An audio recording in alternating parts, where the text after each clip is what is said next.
వ్యవసాయాన్ని వినూత్నంగా చేస్తూ లాభాల బాట పట్టడం అనేది రైతులు ప్రతినిత్యం ఒక ప్రయోగం చేస్తూనే ఉంటారు.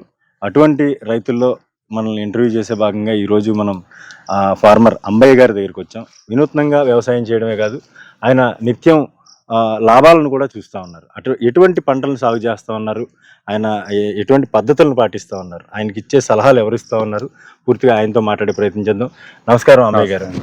ఏంటి సార్, ఈ మెట్ట ప్రాంతంలో వేసేటువంటి పంటల్ని మీరు డెల్టా ప్రాంతంలో వేస్తున్నారు, అసలు ఎందుకు అనిపించింది అసలు మీకు?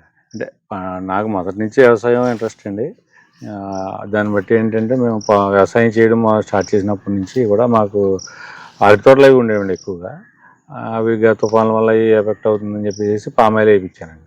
పామాయిల్ వేసింది మేము ఇప్పటికి 12 సంవత్సరాలు అవుతుందండి.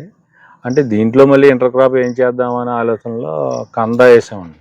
కంద వేసినప్పుడు అవి కొంచెం మార్కెట్ అది బాగాలేదు, రేట్లు తక్కువ పడుతున్నాయని మానేసేసి జాజికాయ మొక్కలు వేసాను.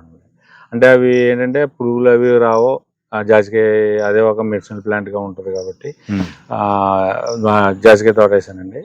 దాంట్లో మళ్ళీ మనకి ఏంటంటే బరువు పని కదండి, అది ఇలా తక్కువ తేలికైన వ్యవసాయం, మెడిసిన్ పెద్ద యూజ్ అవసరం ఉండదు. తర్వాత లేబర్ వర్క్ అది బాగా తక్కువ అండి. అది మనకి చెట్లకి ముళ్ళు కట్టాలి అలాంటివి ఉండవు. మనం క్రాపింగ్ తీసుకోవడం కూడా చాలా ఈజీ అన్నమాట అండి. అందుచేత రైతుకి ఎంతసేపు కూడా తక్కువ ఖర్చుతో ఎక్కువ లాభం వచ్చేటట్టు ప్రయత్నం చేయడమే మన ఆలోచనగా చేస్తామండి. అయితే మనకి ఈ పంట వచ్చి ఖరీదైన పంట అండి. జాజికాయ పంట వచ్చి బాగా ఎక్కువ ఖరీదైన పంట. అందుచేత మనం వీళ్ళకే పెద్ద ట్రక్కులు గట్రా ఏం అవసరం లేదండి, ఏదో బండి మీద తీసుకెళ్ళి షాప్కి ఇచ్చేయచ్చు. మనకి ఏంటంటే కేజీ వచ్చి 2500 వరకు పడుతుందండి. జాపత్రి వచ్చి, జాజికాయ వచ్చి 1000 రూపాయలు 800 మధ్యలో ఉంటుందండి రేటు జాజికాయ వచ్చి. అందుచేత మనకి రైతాంగానికి బాగా ఉపయోగకరమైన పంట అండి. అంటే దీన్ని చల్లని వాతావరణంలో పండుద్దండి ఇది, ఈ జాజికాయ పంట అన్నది. అందుచేతను మనం తోట పంటలో నీడనేసి దాన్ని మనం ఈల్డింగ్ తీయగలిగాం. అంటే దీన్ని చల్లదనం సృష్టించి నీడనేసి వాటరింగ్ జాగ్రత్తగా ఇచ్చుకుని దానికి మనం దెబ్బ ఎరువులు అవి వేసి, ఆ తర్వాత ఇదండి మమ్మల్ని సివిఆర్ మెథడ్లో మట్టి ద్రావణం అవి స్ప్రే చేయడం, ఇలాంటివన్నీ ఉన్నాయండి ఆర్గానిక్లో. అవన్నీ చేసుకుని ఈల్డింగ్ తీయగలిగాము. అప్పుడు మనకి ఏంటంటే ఇది ఖర్చు తగ్గుద్దండి. ఆర్గానిక్లో దీనికి ఖర్చు తగ్గుద్ది. తర్వాత చల్లని వాతావరణం ఉంటుందండి. అంటే కొబ్బరి తోటలో, పామాయిల్ తోటలో రెండింటిలోనే వేసుకోవచ్చండి. ఇప్పుడు ఒక్క తోటలో కూడా వేస్తున్నారండి. ఒక్క తోట కూడా పెద్ద చెట్లు అవుతాయట, అది కూడా మంచిదండి. నీడ మెయిన్గా మనకి చల్లదనం కావాలండి ఈ మొక్కకు వచ్చి. అంటే కేరళలో చల్లని వాతావరణంలోనే పండుతుంది. అందుచేతను మనం ఈ మొక్కలో మన తోట పంటలు వేసుకుంటే రైతుకి ఇంటర్ క్రాపింగ్గా వేసుకోవడం వల్ల మంచి ఆదాయం అండి. అది మామూలుగా పామాయిల్ ఒక ఆదాయం, ఇది ఒక ఆదాయం. ఇవి కూడా ఎకరానికి 50 నుంచి ఒక 60 మొక్కలు వేసుకోవచ్చండి, జాజికాయ మొక్కలు కూడా. అందుచేతను ఇంచుమించుగా ఇవి 4 సంవత్సరాలు అయ్యేటప్పటికి హైబ్రిడ్ అయితే కనుక 4 సంవత్సరాలు అయ్యేటప్పటికి ఇది 1 లక్ష రూపాయల ఆదాయం వస్తుంది. పామాయిల్ 1 లక్ష రూపాయల ఆదాయం వస్తుంది. రైతుకి ఇంకా అంతకన్నా కావాల్సింది ఎకరానికి వచ్చి ఇంచుమించుగా 2 లక్షల రూపాయల వరకు ఆదాయం వస్తుంది. అంటే మీరు చెప్తున్నారు కదా, కేవలం శీతల ప్రదేశాల్లో సాగు చేస్తారు ఎక్కువ ఈ జాజికాయ, జాపత్రి. మన ప్రాంతానికి అంటే పిఠాపురం లాంటి నియోజకవర్గంలో ఎక్కువగా డెల్టా ప్రాంతం కూరగాయలు, లేదంటే రైతులు వ్యవసాయం వరి చేస్తారు. అని మీరు అంతర పంటగా దీన్ని ఎంచుకోవడానికి ఎటువంటి ముందు పరిశోధన, అంటే ఎవరినన్నా అడిగారా, ఎవరి దగ్గర దీని గురించి తెలుసుకున్నారా? అది నేను అంటే మొదటి నుంచి నాకు ఇవి పిక్కలు ఎలా మొలుస్తాయన్న ఐడియా ఉండేదండి. అసలు మొలుస్తాయో మొలవా అంటే ఇంట్లో వాడుకోవడానికి కొనేటప్పుడు చూస్తే అవి మొలుస్తాయో మొలవా అన్న ఐడియాలో ఎలా అయితే ఎలాగవుద్దని నేను మామూలుగా కడిపిలంకలో అడిగాను. కడిపిలంకలో ఈ జాజికాయ మొక్కలు అమ్ముతారా ఏంటి అంటే, వాళ్ళు దేశవాళీ మొక్కలు అమ్ముతామన్నారు. వాళ్ళ దగ్గర తీసుకుని వచ్చామండి. ఈ లోపుగా అదే పశ్చిమ గోదావరి జిల్లాలో ముల్లపూడి మురళీకృష్ణ గారు అని ఒక ఆయన ఉంటే, ఆయన కూడా తీసుకొచ్చి చేశారటండి. కేరళ తీసుకొచ్చి చేసినప్పుడు ఆయన కూడా ఇలాగే తోటలో ఇవి అరటి తోటలో ఇరిగిపోతుంటే ఇవన్నీ పడలేక పామాయిల్ వేశారు. పామాయిల్లో ఆయన కూడా అంతర పంటగా వేశారు ఆయన కూడా. అది కూడా చూశానండి. చూసినప్పుడు ఇది బాగానే ఉంది, అలా నా ఆలోచన వచ్చినప్పుడు నేను కూడా ఎక్కువ మొక్కలు తీసుకొచ్చి చేశాను. కొన్ని హైబ్రిడ్ దొరకలేదండి మొదట, నాకు దేశవాళీ మొక్కలే దొరికినాయి. ఆ తర్వాత బంధువులు బెంగళూరులో 2 ఉంటాయండి, వాళ్ళ ద్వారాగా 2 మొక్కలు తెప్పించాను. బెంగళూరు బొటానికల్ గార్డెన్ నుంచి 2 మొక్కలు తెప్పించాను. తర్వాత వచ్చండి కేరళ నుంచి ఒక 5 మొక్కలు తెప్పించాను, హైబ్రిడ్ తెప్పించాను. అంటే దేశవాళీ ఆల్రెడీ నేను కడిపిలంకలో కొనేసానండి, వాళ్ళ దగ్గర నుంచి హైబ్రిడ్ తెప్పించాను. బంధువుల ద్వారా. అంటే నేను తెచ్చుకునే టైంకి నేను 2 సంవత్సరాలు అయ్యి దేశవాళీ మొక్కలు వేసాను. తర్వాత అండి నేను హైబ్రిడ్ తెచ్చుకునేటప్పటికి 2 సంవత్సరాల టైం పట్టేసింది. బంధువులు అక్కడి నుంచి తెప్పించే టైం పట్టేసింది. ఈ వేరియేషన్లో అవి ఇవి ఒకేసారి నాకు ఈల్డింగ్ వచ్చాయి. అది 4 సంవత్సరాలకు వచ్చిందండి, ఇవి 6 సంవత్సరాలకి ఇవి వచ్చినాయి. 2 సంవత్సరాలు గ్యాప్ ఉండడం వల్ల గ్యాప్ వేయడం వల్ల 2 ఒకసారి వచ్చినాయండి. ఈల్డింగ్ బాగానే వస్తున్నాయండి. అయితే మనకి అవి మామూలుగా చెట్టు ఎక్కేంత పనే ఉండదండి. కాయ తయారైనప్పుడు గెడపెట్టి కోసేసుకోవచ్చు. అంటే ఈ వ్యవసాయం కూడా అండి మనకి 100 సంవత్సరాలు అయిపోతుంది. కేరళ వాళ్ళని అడిగినప్పుడు మంచి వ్యవసాయం ఇది 100 సంవత్సరాలు లైఫ్ ఉంది, ఏ వ్యవసాయానికి అంత మనకి లైఫ్ లేదు, ఒక కొబ్బరి కూడా తప్ప అని వాళ్ళు చెప్పారు. అంచేతను మనకి ఇది మంచి రైతాంగానికి మంచి అవకాశమైన పంట అండి ఇంటర్ క్రాప్. మెడిసినల్ వాల్యూస్ ఉన్న మొక్క కాబట్టి దీనికి పెద్దగా చీడపీడలు ఆశించవని లేవండి, ఆశించు. అయితే దీనికి బలం వేయటం కానీ ఏదన్నా మీరు ఎరువులు వేయటం కానీ ఎటువంటి చేపడతారు? అంటే మీరు సేంద్రీయ వ్యవసాయం చేస్తుంటారు. అవునండి, అవునండి. అంటే వీటికి ఏమన్నా కృత్రిమంగా అలాంటివి ఏమన్నా వాడతారు? అంటే వీళ్ళకి మెడిసిన్స్ అవసరం అంతగా లేదండి. ఎలా అంటే అండి ఇవి పురుగు గట్ట ఏం రాదండి. ఇప్పుడు దశపత్ర కషాయం ఏమన్నా పేను గీకినట్టుగా గట్రా ఉంటే ఆకుపైన దశపత్ర కషాయం ఒకటి స్ప్రే చేసుకోవచ్చండి, బ్రహ్మాస్త్రం కానీ. అంతే తప్ప ఇంక మిగతా వీళ్ళకి మెడిసిన్స్ ఏం అవసరం లేదండి. మనం మామూలుగా ఇవి చేసుకుంటున్నాం అండి. ఇది పంచగవ్య ఒకటి చేస్తామండి, స్ప్రే చేస్తుంటాం. జీవామృతం మొదలు పోస్తుంటాను. తర్వాత ఈ సివిఆర్ మెథడ్ లో మట్టి ద్రావణం ఒకసారి స్ప్రే చేస్తుంటానండి. అలాగా వీళ్ళకి సరిపోతుంది అన్నమాట. ఈల్డింగ్ అది రావడం, ఫ్లవరింగ్ రావడం అంతా బాగా వస్తుందండి. అయితే మనకి దేశవాళీ మొక్కలకు మాత్రం ఎకరంలో 2-3 మొక్కలు మేల్ ప్లాంట్స్ ఉండాలండి. హైబ్రిడ్ గా అవసరం లేదు కానండి. బడ్డింగ్ హైబ్రిడ్ ప్లాంట్స్ కి మేల్ ప్లాంట్స్ అవసరం లేదండి. హైబ్రిడ్ అంటే వాటంతా అవే ఫ్లవరింగ్ వచ్చి కాసేస్తాయి. ఇవి వీటికి దేశవాళీకి మేల్ ప్లాంట్స్ కావాలండి. ఎన్ని మొక్కలకి ఒక ఎకరానికి 2-3 మొక్కలు సరిపోతాయి, మేల్ ప్లాంట్స్ సరిపోతాయి.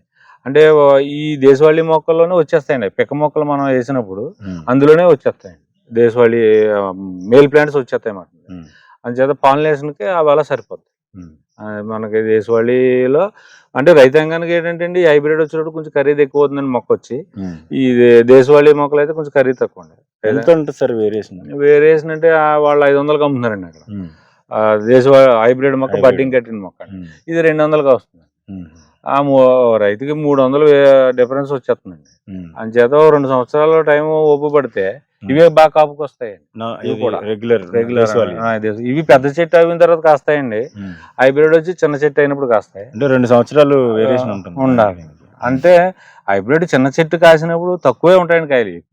ఎక్కువ రావు కదండి, చిన్న మొక్కే కాబట్టి. అదే దేశవాళీ అయినప్పుడు మనకి పెద్ద చెట్టు అయిన తర్వాత కాస్తుందండి. కాసినప్పుడు మనకి కాయలు ఎక్కువ వస్తాయండి, పెద్ద చెట్టుని కాయలు ఎక్కువ వస్తాయి. అంచేతను మనకి దేశవాళీ అయినా పర్వాలేదు అనిపించింది నాకు. దేశవాళీ అంటే వినూత్నంగా మీరు మాత్రం వేసారు ఈ ప్రాంతంలో. అంతే అండి.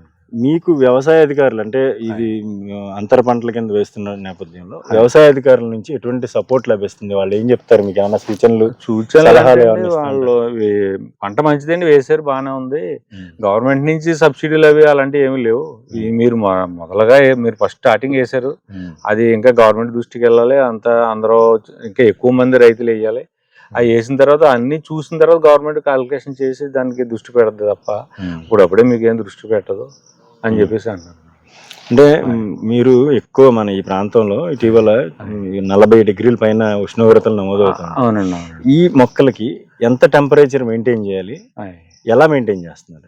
అంటే నేను వచ్చండి ఈ మొక్కలకు మొట్టమొదటిగా బిలో 30 ఉండాలండి. ఇవి అతి శీతల ప్రాంతంలో పండే పంట. 30 degrees లోపే ఉండాలి. అయితే మనకి 45 వరకు వచ్చేస్తుంది మాకు సమ్మర్ లో కూడా.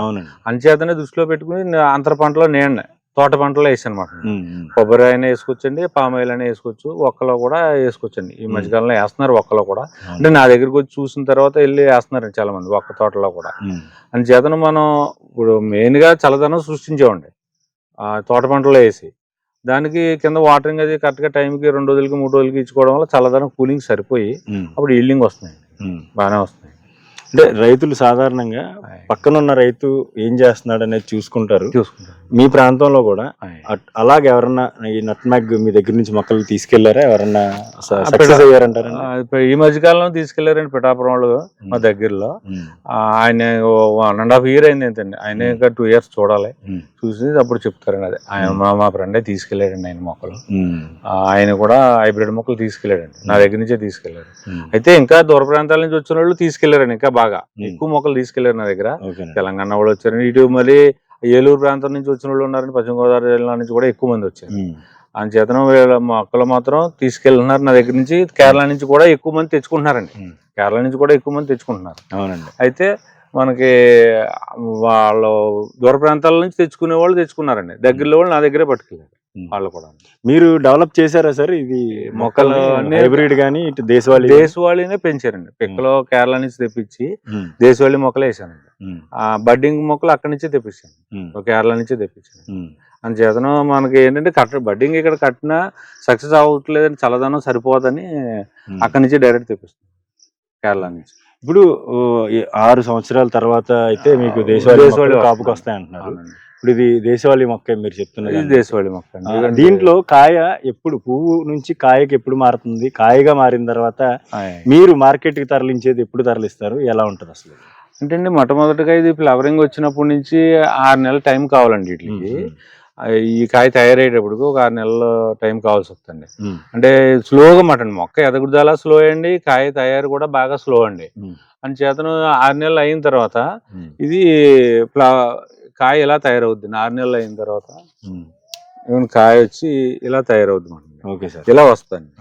ఇలా వచ్చినప్పుడు మనం తీసేసుకోవడం అండి, చెట్టు నుండిగా కోసేసుకోవచ్చండి, కింద రాలిపోయినప్పుడు ఇబ్బంది ఏముండదు. ఇలాగ పైన ఫ్లవర్ వస్తుంది, మనకి జాపత్రి అంటాం కదండి, ఈ జాపత్రి ఫ్లవర్ వస్తుంది. ఇలా ఈ ఫ్లవర్ తీసేసుకుని ఓ 2 days ఆరిన తర్వాత మనం మార్కెట్కి వేసేసుకోవడం అండి. ఈ ఫ్లవర్ వచ్చి ఇదండి ఇలా పైన ఉంటుందండి.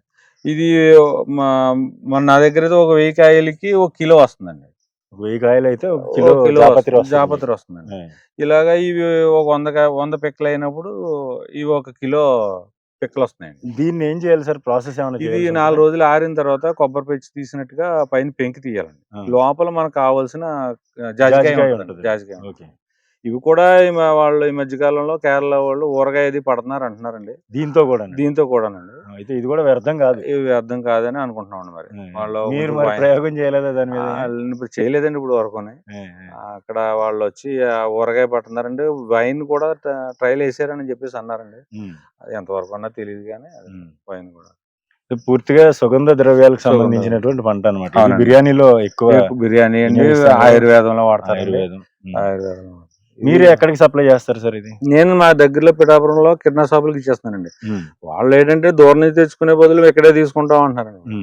అక్కడ వాళ్ళు కేరళ నుంచి తెప్పించుకునే బదులు ఇక్కడే మీ దగ్గరే తీసుకుంటాం, సేమ్ అదే కదా అని చెప్పేసి తీసుకుంటాం. ఇప్పుడు మార్కెటింగ్ ఇబ్బంది ఏం లేదండి. అదండి. ఎప్పుడు అసలు మీ చేతికి పంట ఎప్పుడు వస్తుంది?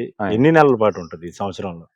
అంటే అండి, ఇవి కాయలు అలాగా ఎక్కువ టైం కావాల్సి వస్తుంది కాబట్టి కాయలకి టైం తయారవడానికి ఎక్కువ టైం కావాల్సి వస్తుందండి. ఇవి తక్కువ కాయలన్నా సరే కంటిన్యూటీ అలా ఉంటున్నాయండి. చట్నీ 365 రోజుల్లో చట్నీ ఎన్నో కొన్ని కాయలు, ఒక 5-6 కాయలు అన్నా సరే ఉంటున్నాయి కంపల్సరీ. అవి అలా స్లోగా తయారవుతున్నాయండి. మాకు ఈ లోపల వచ్చిన అలా తీసి షాప్కి వేసేసుకుంటాం, ఎప్పటికప్పుడు వేసుకుంటాం. 100 సంవత్సరాలు అయిపోయింది చెట్టుకి. మనకి వ్యవసాయానికి 100 సంవత్సరాలు అయిపోయింటే సరిపోతుందండి రైతాంగానికి. ఇంకా అందుకని మార్చే 3 తరాలు చూసేచ్చండి. అంటే మార్చే పని ఉండదండి. మళ్ళీ మొక్క స్టార్టింగ్ వేయడం, మళ్ళీ దాన్ని బతికించి పెద్ద చేయడం అంత పని ఉండదు. 100 సంవత్సరాలు అయిపోయింటే మీరు అన్నట్టుగా 3 తరాలు సరిపోతుంది. మీరు చేసినటువంటి ప్రయోగం సక్సెస్ అయింది. ఇంకా ఏమన్నా ఇటువంటి తరహా పంటలను ఏమన్నా మీ తోటలో వేస్తున్నారా? ఏమన్నా ప్రయోగం అంటే వాల్నట్ చేద్దామని చూస్తున్నాండి ప్రయోగం.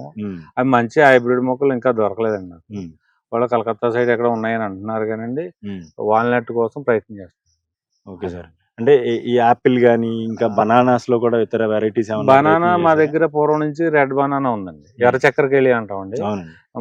దాదాపు మా చిన్నప్పటి నుంచి ఉందండి. అది మా తాతయ్య గారు తెచ్చిన టైం నుంచి ఉంది. అది కాస్త షుగర్ పేషెంట్లకి బాగా ఉపయోగపడుతుంది. ఆ ఎర్ర చక్కెరకేళి అంటే అది కొంచెం చప్పదనం ఉంటుందండి, స్వీట్ తక్కువ ఉంటుంది. షుగర్ పేషెంట్లు తినచ్చు, షుగర్ పేషెంట్ తినచ్చు, మంచి బాగా ఉపయోగం అండి. తర్వాత చవకైన ఫ్రూట్ అండి వాళ్ళకి, పేదవాళ్ళకి తక్కువ కాస్ట్కి దొరికే ఫ్రూట్ అదండి. చక్కెరకేళి, అరటిపళ్ళు అనేటప్పటికే పేదవాళ్ళకి కూడా అందుబాటులో ఉండే ఫ్రూట్. చాలా ధన్యవాదాలు సార్, చాలా మంచి విషయాలు చెప్పారు. అయితే ప్రధానంగా చెప్పుకోవాలనుకుంటే ఈ నట్మెగ్ అంటే తెలుగులో దీన్ని జాపత్రి పంట అంటారు. ఈ పంట ప్రధానంగా ఆయుర్వేద మెడిసిన్తో పాటు ఎక్కువగా మన ఇళ్లలో చేసుకునేటువంటి బిర్యానీ వంటి వంటకాల్లో ఎక్కువగా వాడుతూ ఉంటారు.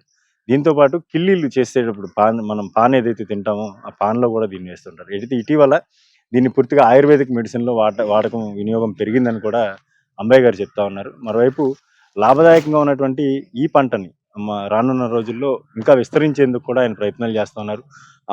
ఈ ఆధునిక పద్ధతిలో చేసినటువంటి ఈ వ్యవసాయాన్ని మరికొంతమంది రైతులు అంబయ్య గారి మార్గాన్ని ఎంచుకుని కొంతమంది కూడా వాళ్ళ వ్యవసాయ క్షేత్రాల్లో ఈ పంట సాగు చేసేందుకు ముందుకు వస్తున్నారని కూడా అంబయ్య గారు చెప్తా ఉన్నారు.